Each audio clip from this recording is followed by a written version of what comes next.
এক রাশ ভালোবাসা নিয়ে এসেছি তোমাদের কাছে, কারণ আজকের দিনটা ছিল আমার কাছে অনেকটা স্পেশাল। আমি রান্না কিন্তু করি মন ভালো হলে, আর মন যদি খুবই খারাপ হয়।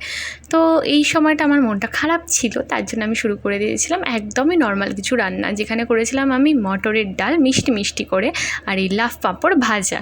আর তার সাথে এটাও দেখাবো আজকে যে আমাদের এই রোদ্দুরের মধ্যে জার্নির কিছুটা ঝলক, কারণ এখন তো সব জায়গাতেই মানে মিটিং মিছিল চলছেই, সেটা হওয়াটাই স্বাভাবিক। তো তার মধ্যে আমরা কিভাবে যাতায়াত করছি আর সেই সমস্ত ভিডিও ফুটেজ দেখাবো, কারণ আমি রিয়েলিটি নিয়ে ভিডিও করতে বেশ ভালোবাসি, তোমরা জানোই। ভালো লাগলে কিন্তু সাবস্ক্রাইব করে দিও, লাইক সাবস্ক্রাইব করে দিও।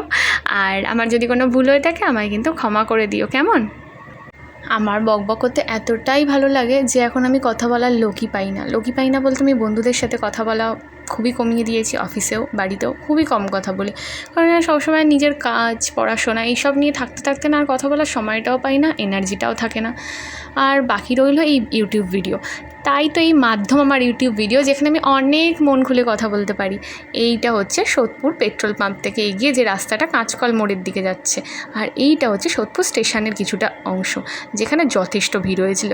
আর এটা হচ্ছে খড়দা স্টেশনের অংশ, যেখানে মহিলারা মানে সারিভাবে দাঁড়িয়ে থেকে ব্যারাকপুর লোকাল ধরার জন্য, কারণ ওই ট্রেনটাই অনেকটা ফাঁকা থাকে আর ওই ট্রেনে সাবধানে ওঠা যায়।